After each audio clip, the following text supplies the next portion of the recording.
Why does God allow some people to be able to hear him clearly and other people not to be able to hear him at all? The reason isn't just because God is rude and he favors some and he hates others. The reason actually lies in the hearts of men and women.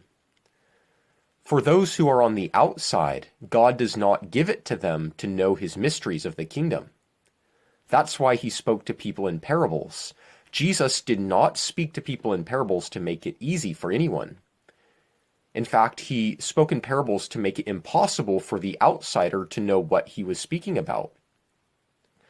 I want to read to you Matthew chapter 13. And the disciples came and said to him, "Why do you speak to them in parables?" He answered and said to them, "Because it has been given to you to know the mysteries of the kingdom of heaven. But to them it has not been given. For whoever has, to him more will be given, and he will have abundance. But whoever does not have, even what he has will be taken away from him." So what do you and I have? What we have is life, the life that has been given to us by God. But if someone rejects God, if they say that they are their own God, they'll go around saying they have life. They'll go around saying that they have it made, that they have everything that they need, but they don't need God. God, get away from me. They spit in God's face.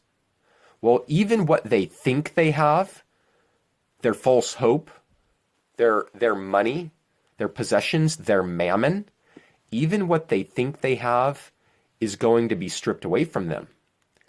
People have knowledge. They have the internet. They have books. They have their cell phones. They have everything that they think they need to sustain life. People know the words of Jesus. They know everything. But they don't have the mysteries of the kingdom of God. They can't hear God. They don't know his voice. Why is that? That is because in the hearts of men and women is evil. It's darkness. It's not the light of the truth. They don't care to know God. There are some who say they want to know God's voice. They say, "Why do I hear nothing when I pray?" Well, many of them love sin more than the light of the truth, and they just want to have God's voice in their mind so that then they can be like a child of God. But they want to be a double agent. They want to worship Satan. They want to worship themselves, their sin, and know the truth of God, because that would sure be convenient to know how to navigate your life, to navigate those potholes, to make a little more money, to know if that business deal would go good or if it would go south. So it would be convenient to know God like that. But God is not the God of convenience. He's not an easy, cheap, convenient God.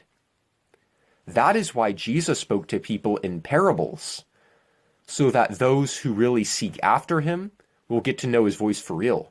But those who don't care will just be bewildered.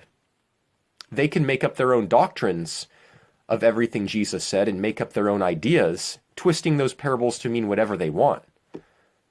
But that doesn't mean they know anything. They don't know Jesus' voice. They just know their own opinions.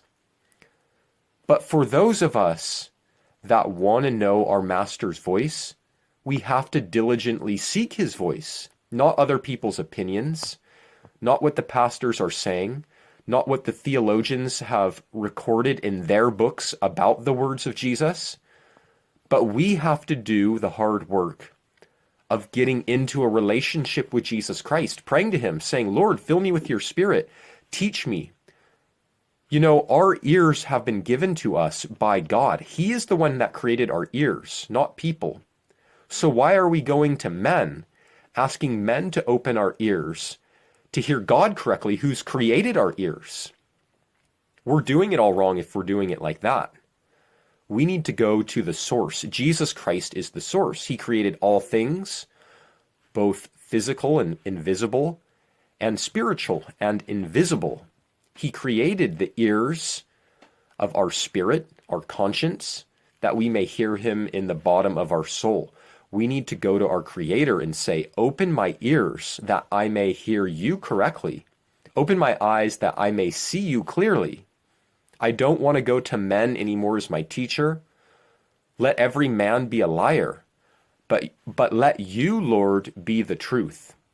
And if we seek after Jesus Christ because he is alive and he loves us, he will open our ears and we will have the mysteries of the kingdom of God.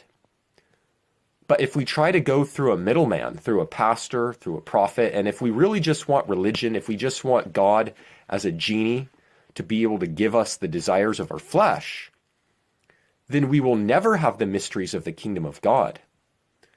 That is why Jesus spoke to people in parables, so that seeing they would not see, because they don't care. Though hearing they would not hear or understand, because they just care about the things of the world.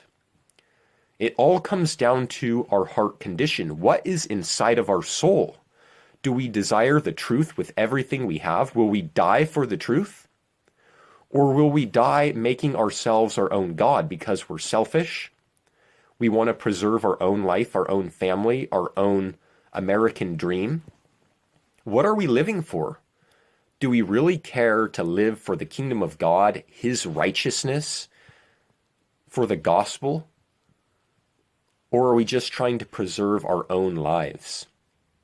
We have to look deeper into the bottom of our heart, of our soul.